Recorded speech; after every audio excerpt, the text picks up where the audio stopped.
नमस्कार दोस्तों, आप सभी का स्वागत है मेरे YouTube चैनल स्टडी किंग पे। आज की इस वीडियो में मैं आपके सामने लेके आया हूँ द हिंदू एडिटोरियल और साथ ही उसके अंदर जो भी इंपॉर्टेंट वोकैबुलरी होगी वो भी मैं बहुत अच्छे तरीके से डिस्कस करूंगा। साथ में उसके सेम मीनिंग के वर्ड्स और अपोजिट मीनिंग के वर्ड्स भी आपको प्रोवाइड करूंगा। तो दोस्तों आइए आज का सेशन स्टार्ट करते हैं।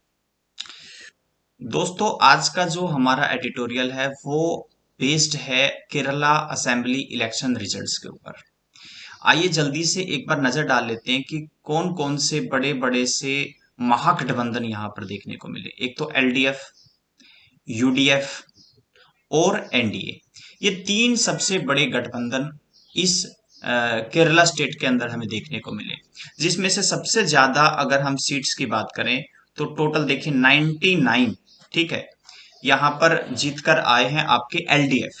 ठीक है, तो यहाँ पर जो चेंज है आप देख सकते हैं +8, यानी पिछली बार इनके 8 कम सीटें आई थी और इस बार 8 ज्यादा आई हैं। अगर हम यूडीएफ की बात करें तो 41 सीटें उन्हें मिली है, 6 का नुकसान उन्हें हुआ है।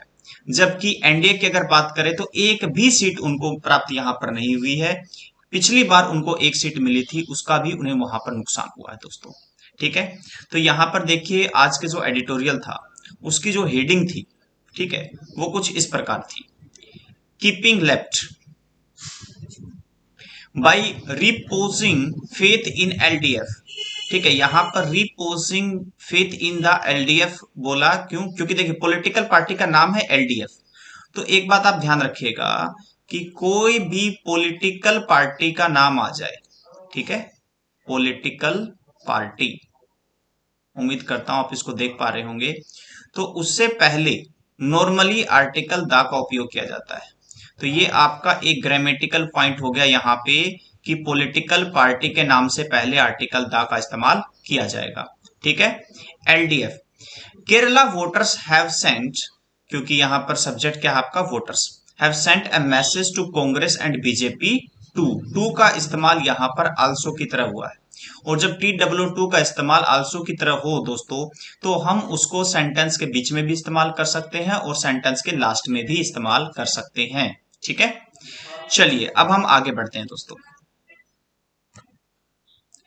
देखिए दोस्तों यहां पर बोला है द आर्टिकल हो गया, स्पेक्टेकुलर जो कि आपका एडजेक्टिव है, विक्ट्री आपका नाउन हो गया, यहां पर ऑफ हो गया प्रीपोजिशन। ठीक है, प्रीपोजिशन के बाद आता है दोस्तों उसका ऑब्जेक्ट। तो यहां से लेकर ये जो पूरा पार्ट हो गया द लेफ्ट डेमोक्रेटिक फ्रंट, ठीक है, तो ये पूरा का पूरा आपका क्या हो गया, ये पूरा का पूरा हो गया इस प्रीपोजिशन का दोस्तों ऑब्जेक्ट।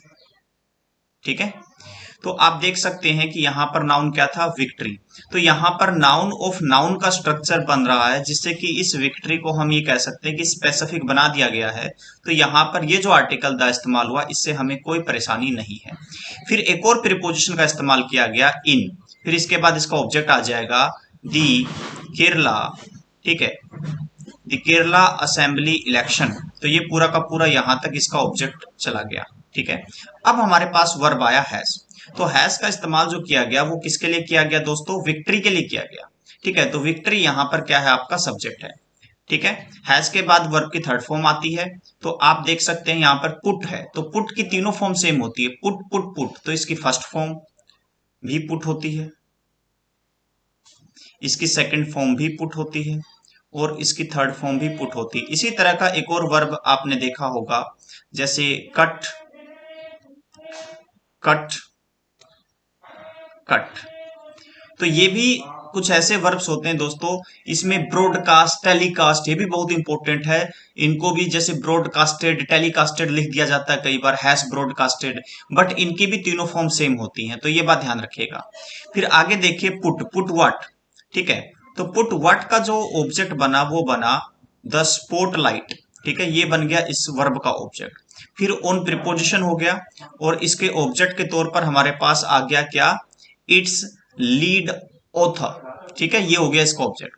फिर यहां पर आप देख सकते हैं कि अपोजिशन का साइन आया है, तो यहां पर आप देख सकते हैं किसके लिए बोला गया है, चीफ मिनिस्टर। ठीक है, और ये आ गया उनका नाम। कल ही मैंने आपको बताया था नेम ऑफ पोस्ट आ जाए, ठीक है, और वो पोस्ट स्पेसिफिक हो तो आप आर्टिकल दा लगाते हैं, लेकिन नेम ऑफ पोस्ट होल्डर भी उसके साथ में लिखा है। तो ये स्ट्रक्चर बनने पर आप आर्टिकल दा का इस्तेमाल मत कीजिएगा। तो यहां पर भी इसलिए चीफ मिनिस्टर के आगे आर्टिकल दा का इस्तेमाल नहीं किया गया।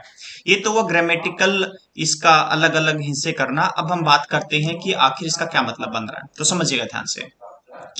पहले तो एडिटर ने ये कहा है कि जो जीत है वो बहुत ही बेहतरीन है, स्पेक्टेकुलर उसको कहा। और उसके बाद उन्होंने ऑफ बताता है बिलोंगिंग, तो किसकी victory? Left democratic front, LDF, जिसके बारे में मैंने आपको यहां पर बताया था। एलडीएफ को 99 सीटें आई आपकी, ठीक है।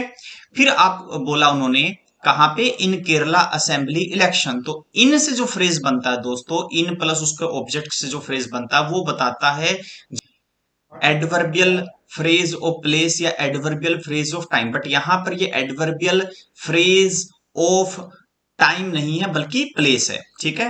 Has put was spotlight on the lead, यानी कि ये कह रहे हैं कि यहां पर जो बेहतरीन जीत है एलडीएफ की केरला असेंबली के अंदर, उसके अंदर जो चीफ मिनिस्टर हैं उस वो बिल्कुल स्पॉटलाइट, उसके ऊपर जो स्पॉटलाइट पड़ती हुई नजर आ रही है, यानी कि वो बहुत हाईलाइटेड हुए हैं इस पूरे के पूरे इलेक्शन के अंदर। अब ऐसा क्यों है, क्या चीजें हैं, वो आगे एक्सप्लेनेशन हमें मिलेगी। तो हम आगे बढ़ते हैं दोस्तों। फिर आगे क्या बोला? हीज किसके लिए आया? चीफ मिनिस्टर के लिए। रेजोल्यूट, तो देखिए रेजोल्यूट का मतलब क्या होता है? ये एडजेक्टिव के तौर पर इस्तेमाल हुआ। अब एडजेक्टिव क्या होता है? नाउन या प्रोनाउन के बारे में ऐड करके जानकारी देगा। तो ये किसी के बारे में ऐड करके जानकारी दे रहा होगा। तो हम देख सकते हैं कि लीडरशिप यहां पर जो है, लीडरशिप नाउन है, ठीक है। लीडरशिप स्टाइल पूरा का पूरा, तो इसके बारे में जो है ये ऐड करके जानकारी दे रहा है रेजोल्यूट, ठीक है। तो एंड इसका मतलब देख लेते हैं पहले क्या है। डेडिकेटेड, डिटरमाइंड, अपोजिट मीनिंग क्या है? इनडिसिसिव और वैसिलेटिंग, इन दोनों को आप अपोजिट मीनिंग के तौर पर ले सकते हैं, ठीक है। एंड कंजंक्शन है दोस्तों, जो सेम नेचर के स्ट्रक्चर को ज्वाइन करने का काम करता है। तो अगर हमें यहां पर इस साइड नाउन मिला तो आगे भी हमें नाउन ही एक्सपेक्टेड है। तो आगे क्या आया? Daring political experiments. तो हमारा जो नाउन बना वो क्या बन गया? वो बन गया हमारा एक्सपेरिमेंट्स, ठीक है। अब हमारे पास वर्ब आया फाउंड। ये वर्ब आ गया आपका फाउंड व्हाट? रीसाउंडिंग अप्रूवल। तो रीसाउंडिंग यहां पर एडजेक्टिव का काम कर रहा है, ठीक है। याद रखिएगा जो वर्ब की फोर्थ फॉर्म है, ठीक है, वर्ब की जो फोर्थ फॉर्म है वो 3 काम कर पाती है दोस्तों। इंग्लिश में जब भी आएगी 3 काम करेगी। ये नाउन का काम कर सकती है अगर ये सब्जेक्ट ऑब्जेक्ट बना रही है। ये एडजेक्टिव का काम कर सकती है अगर ये किसी नाउन या प्रोनाउन के बारे में ऐड करके जानकारी प्रोवाइड कर रही है। या फिर ये मेन वर्ब का काम भी कर सकती है। तो यहां पर क्योंकि ये अप्रूवल के बारे में बता रहा है कि कैसा अप्रूवल, तो इसलिए इसको एडजेक्टिव कहा जाएगा। अमंग आपका प्रीपोजिशन, तो इसके बाद इसका ऑब्जेक्ट आ जाएगा। इसका ऑब्जेक्ट क्या है? द स्टेट्स इलेक्टोरेट, ठीक है। यहां तक रखिएगा इसको, यहां तक ये वाला पार्ट जो है आपका इसका ऑब्जेक्ट हो गया, ठीक है। दैट क्या आ गया आपका? कंजंक्शन आ गया। दैट इसके बाद क्या है कि यह जो आपका आ गया री इलेक्टेड इन इनकम्बेंट गवर्नमेंट, ठीक है। ये पूरा का पूरा जो है इसको आगे का कनेक्ट कर रहा है। फिर 4 आ गया आपका preposition, for the first time in 4 decades, ठीक है। तो ये पूरा का पूरा इसका ऑब्जेक्ट हो गया, ठीक है। फर्स्ट, सेकंड, थर्ड, क्योंकि ये भी स्पेसिफिक बनाने का काम करते हैं इसलिए यहां पर भी आर्टिकल था आया। अब बात कर लेते हैं कि इसका मतलब क्या है। पहले तो ये जो वोकेबलरी वाला पार्ट आया इसको कवर करते हैं। हमारे पास एक वर्ड आया इनकम्बेंट, जिसका जो एक एडजेक्टिव है, ठीक है। इसका मतलब अवश्य यानी नेसेसरी, इंपेरेटिव। अपोजिट मीनिंग हो जाएगी ऑप्शनल एंड इलेक्टिव, ठीक है दोस्तों। अब देखिए क्या बोला उन्होंने। बोला कि उनका जो अटल लीडरशिप स्टाइल था और जो डेयरिंग पॉलिटिकल एक्सपेरिमेंट्स उन्होंने किए, तो उसी का ये नतीजा हुआ कि उसी की वजह से हमें ये मिला, क्या मिला? रीसाउंडिंग अप्रूवल। रीसाउंडिंग अप्रूवल यानी कि जो जनता ने उन्हें दोबारा से चुना, ठीक है। अमंग द स्टेट्स इलेक्टोरेट, जितने भी वहां पर जो इलेक्शन को लड़ रहे थे उनके बीच में से, ठीक है। 2 से ज्यादा के लिए नॉर्मली अमंग का इस्तेमाल किया जाता है, ठीक है। दैट री इलेक्टेड, ठीक है, जिन्होंने री इलेक्ट किया किसको? इन इनकम्बेंट गवर्नमेंट मैंने कहा आवश्यक गवर्नमेंट, यानी जिसकी कहीं ना कहीं पे जो जरूरत थी, जो नेसेसरी था इस टाइम पे, ठीक है, government for the first time in 4 decades, तो पिछले 40 साल में ऐसा पहली बार हुआ है एडिटर के हिसाब से। विथ, अब आगे बढ़ते हैं दोस्तों, क्या बोला है, विथ दिस हिस्टोरिक विक्ट्री, तो उन्होंने कहा ये जो ऐतिहासिक जीत है, ठीक है, विथ प्रीपोजिशन हो गया, उसके बाद उसको ऑब्जेक्ट आ गया, कोमा, तो ये जो स्ट्रक्चर है किसके लिए आया है, मिस्टर विजयन हैज फर्दर, ठीक है, फर्दर आपका एडवर्ब है यहां पर, तो हैज के बाद वर्ब की थर्ड फॉर्म चाहिए थी, तो वो क्या आ गई आपकी, री इन्फोर्स्ड व्हाट का रिप्लाई आएगा आपका, ही इज ऑलरेडी अनएसेसिएबल, ठीक है।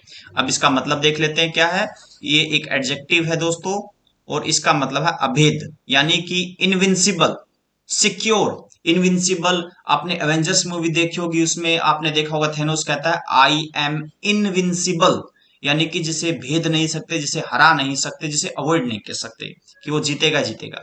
तो इसके अपोजिट मीनिंग क्या है, वुलनरेबल या फिर एक्सपोज्ड।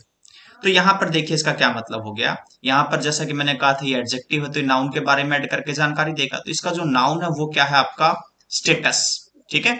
यहां तक रखते हैं और यहां तक समझने का प्रयास करते हैं, ठीक है। तो बोला इस हिस्टोरिक जीत के साथ मिस्टर विजयन हैज फर्दर री एनफोर्स, उन्होंने और ज्यादा क्या किया, मजबूत कर लिया, इस ऑलरेडी जो जो पहले से एक ऐसा स्टेटस बना हुआ था जो हार नहीं सकता था, तो उसको और ज्यादा मजबूत उन्होंने कर लिया है, ठीक है। अब आगे देखते हैं, एज जो है आपका कंजंक्शन है, एज द सुप्रीम लीडर, किस तरीके से उन्होंने अपना स्टेटस बनाया हुआ, सुप्रीम लीडर, ऑफ जो है बिलोंगिंग बताता है, जैसा कि मैंने आपको बताया। तो अब देखते हैं कि किसकी बिलोंगिंग ये बता रहा है, लीडर, सुप्रीम लीडर किसका, ठीक है। तो आगे देखिए, ठीक है, तो ये हम सबको पता ही है, सुप्रीम लीडर सीपीआईएम, ठीक है, एंड द एलडीएफ, ठीक है। तो देखो दोनों के आगे आर्टिकल दा लगा है दोस्तों, यहां पर भी आर्टिकल दा लगा है और यहां पर भी आर्टिकल दा लगा है, ठीक है। अब आगे देखिए, एट 75, एट प्रीपोजिशन है, 75 उसका ऑब्जेक्ट हो जाएगा, तो वो नाउन की तरह काम करेगा। एट 75 किसके लिए बोला, जो सीएम है उन्हीं के लिए। हीज चैलेंज, ठीक है, नाउ, तो इससे हमें पता चला कि उनकी एज क्या है, 75 है, ठीक है। नाउ विल बी, अब क्या है उनका challenge, will be to use his authority, ठीक है, टू ट्रांसफॉर्म यहां पे टू इन्फिनिटिव का काम कर रहा है। ये भी ध्यान रखिएगा कि जो टू इन्फिनिटिव है दोस्तों, 2 + V1 जो है आपका, ये जो स्ट्रक्चर है ये भी दो तरीके से इस्तेमाल होता है आपका, ठीक है। ये नाउन के तौर पर भी इस्तेमाल हो सकता है, और दूसरा इसको हम एडवर्ब के तौर पर भी इस्तेमाल करते हैं। जब हम इसे एडवर्ब के तौर पर इस्तेमाल करते हैं तो ये वाई का रिप्लाई आता है, और जब हम इसे नाउन के तौर पर इस्तेमाल करते हैं तो ये सब्जेक्ट और ऑब्जेक्ट बनाता है, और ये जो है व्हाट का रिप्लाई होता है दोस्तों, ठीक है। तो ये बात भी आप ध्यान रखिएगा। तो यहां पर अगर आप ध्यान से देखेंगे तो यहां पर ये वाई का रिप्लाई देता है, to use his authority, why, क्यों, क्यों यूज करेंगे, टू ट्रांसफॉर्म, किस लिए करेंगे, to transform, transform what, the party. दूसरी बात यह है कि टू इन्फिनिटिव जो है दोस्तों, अपनी मीनिंग को और ज्यादा क्लियर करने के लिए खुद का ऑब्जेक्ट ले सकता है, और ऑब्जेक्ट के अंदर आपको पता होना चाहिए कि नाउन या प्रोनाउन का इस्तेमाल किया जा सकता है, ठीक है। तो यहां पर जो द पार्टी है आपका, जो द पार्टी है वो क्या है, इसी का ऑब्जेक्ट है, टू इन्फिनिटिव का, ठीक है। तो यहां पे बोला 75 साल की उम्र में जो उनके सामने अब चैलेंज है वो ये होंगे कि वो अपनी ऑथोरिटी को कैसे इस्तेमाल करते हैं, टू ट्रांसफॉर्म, यानी कि चेंज करने के लिए, क्या, पार्टी, किस लिए, रीजन बता रहा है देखिए, so that its current dynamism Outlast his position in command, ठीक है, ताकि उनका जो करंट स्टेटस बना हुआ है एक डायनेमिटिक लीडर के तौर पर, वो जो है उसकी पोजीशन इन कमांड को बना रखे, ठीक है, बनाए रखे।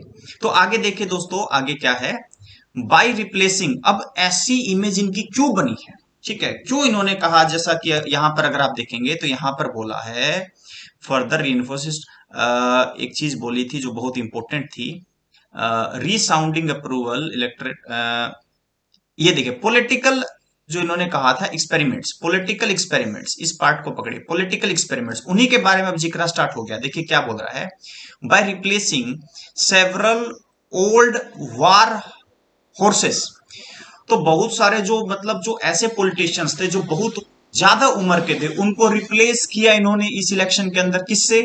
फ्रेश फेसेस, जो बिल्कुल नए पॉलिटिशियंस थे, एनर्जेटिक, ईमानदार, उनसे उन्होंने उनके चेहरों को रिप्लेस किया। ठीक है, इन द पोस्ट। तो ये उनका जो है पॉलिटिकल एक्सपेरिमेंट कहा जा रहा है। ठीक है, ही हैज ऑलरेडी, ठीक है, he has already set the ball in motion. तो the set the ball in motion का क्या मतलब है? देखिए यहां पर बोला गया set the ball in motion, एक इडियम है जिसका मतलब है make series of event start happening. यानी कि इन्होंने एक शुरुआत की है जहां पर बहुत सारे चेंजेस आगे एक्सपेक्टेड हैं। ठीक है, आगे देखिए दोस्तों, ए ट्रांजिशन यानी कि शिफ्ट ऑफ पावर कह सकते हो, चीजों का जहां पर बदलाव होना है, in the CPIM and the LDF, ठीक है, इज अंडरवे। तो ये जो है जारी है, कंटिन्यू है। And this will be reflected in the choice of new ministers.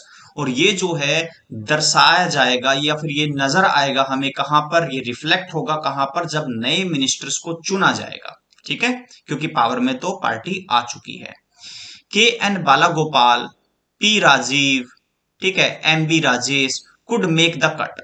तो ये जो है कुछ नेम मेंशन किए गए हैं जिनके ऊपर हमें देखने को मिलेगा कि किस तरीके से जो चॉइसेस की गई हैं उनका आधार क्या होगा।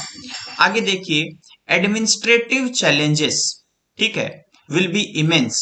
तो एडिटर का कहना है कि जो एडमिनिस्ट्रेटिव चैलेंजेस है वो बहुत बड़े होने वाले हैं, बहुत टफ भी हो सकते हैं। ठीक है, अब फोर बता रहा रीजन क्यों, फॉर द गवर्नमेंट, किसके लिए? गवर्नमेंट के लिए, फॉर द गवर्नमेंट। स्टार्टिंग, अब उसको एक्सप्लेन कर रहा है कि कौन कौन से इमेंस चैलेंजेस हैं जो यहां पर बोला ना। ठीक है, चैलेंजेस विल बी इमेंस। तो कौन कौन से ऐसे बड़े बड़े चैलेंजेस हैं? ठीक है, तो उन्होंने कहा starting with the covid pandemic. तो सबसे बड़ा चैलेंज तो इस वक्त पूरे देश के सामने जो है वो क्या है? कोविड-19 पैंडेमिक का ही है आपका। ठीक है, second successive defeat for the Congress. अब जो है दूसरी पार्टीज की तरफ थोड़ा सा फोकस कर रहे हैं एडिटर और उनके बारे में बता रहे हैं। सेकंड सक्सेसिव डिफीट है ये कांग्रेस की, और जो यूडीएफ उनका जो फ्रंट बना हुआ था, ठीक है, is not a warning signal. ये कोई वार्निंग सिग्नल नहीं है, but a marching order for its listless. ठीक है, मार्चिंग ऑर्डर क्या है? In act of telling about dismissal और सेंडिंग ऑफ। यानी कि ये बहुत अच्छे सिग्नल उनके लिए नहीं है। कहीं ना कहीं जो जनता है उन्होंने उनको नकार दिया है। ये किसके लिए कहा गया? कांग्रेस और उनसे जुड़े हुए दलों के लिए। ठीक है, आगे देखिए, the current crop of Congress leaders is out of touch with the evolving Malayali. तो यहां पर जो कहना चाह रहे हैं वो ये कह रहे हैं कि जैसे उस तरफ हमने देखा कि वो नए नए चेहरों को मौका दे रहे हैं, जबकि यहां पर हम कह रहे हैं कि जो कांग्रेस के जो करंट जो उनके जो लीडर्स हैं वो किसी भी तरीके से जो इवॉल्विंग मलयाली लोग हैं उनके साथ में कनेक्ट नहीं कर पा रहे हैं, उनसे आउट ऑफ टच नजर आ रहे हैं, जिसकी वजह से उनको वोट नहीं मिल रहे। Instead of exchanging chairs with one another. तो यहां पर एक विंग टाइप एडिटर ने कसा है कि वो सिर्फ क्या कर रहे हैं? एक्सचेंज ऑफ चेयर्स कर रहे हैं, यानी कभी वो आकर बैठ गए, कभी वो आकर बैठ गए उस पद पर, लेकिन नए चेहरों को मौका नहीं मिल रहा है। ठीक है, देखिए आगे, दे मस्ट, मस्ट जो होता है स्ट्रॉन्ग सजेशन के लिए भी इस्तेमाल किया जाता है। They must all go at once, ठीक है, and pave the way for imaginative and inspiring leaders. तो बहुत ही स्ट्रॉन्ग सजेशन है यहाँ पे एडिटर की कि उनको जो है रास्ता क्लियर करना चाहिए। इमेजिनेटिव, जो दूर की सोच सके, जो कल्पना शक्ति जिनकी ज्यादा हो, जो कुछ करिश्माई चीजें कर सके, और इंस्पायरिंग लीडर्स के लिए उनको रास्ता खोल देना चाहिए। आगे देखिए क्या है दोस्तों, आगे बोला है द बीजेपी, ठीक है, यहां पर भी देखिए द बीजेपी लिखा है क्योंकि पॉलिटिकल पार्टी है। ग्रैंड प्लान्स, ठीक है, तो ग्रैंड प्लान्स किसके? बीजेपी के। एपिस्ट्रोपियस लगा है, ठीक है, किसके लिए? फॉर केरला। ठीक है, तो यहां पर जो वर्ब आ रहा है आपका हैव, ये ध्यान रखिएगा, ये जो वर्ब आया ये आया है प्लान्स के अकॉर्डिंग, क्योंकि प्लान्स यहां पर जो है ओरिजिनल नाउन है, यानी कि कह सकते हो ओरिजिनल सब्जेक्ट है। ठीक है, याद रखिएगा ये जो आर्टिकल द आया, ये आर्टिकल आता है पजेसिव नाउन के अकॉर्डिंग। ठीक है, लेकिन जो वर्ब आएगा वो सिंपल नाउन के अकॉर्डिंग आता है, जो यहाँ पर प्लान्स है, इसी वजह से हैव आया, वरना बीजेपी को देखो तो आप यहाँ पर हैज आना चाहिए था। ठीक है, हैव बीन डैश्ड, इसका मतलब ये स्ट्रक्चर पैसिव है, जो सब्जेक्ट है वो डूअर नहीं है बल्कि रिसीवर है। तो डैश्ड का मतलब देख लेते हैं एक बार। ठीक है, ये एक एडजेक्टिव है और इसका मतलब है आशाहीन। ठीक है, सेम मीनिंग के वर्ड्स हो सकते हैं, डिजेक्टेड, डिस्पोंडेंट, अपोजिट मीनिंग के एंकरेज्ड, इंस्पायर्ड।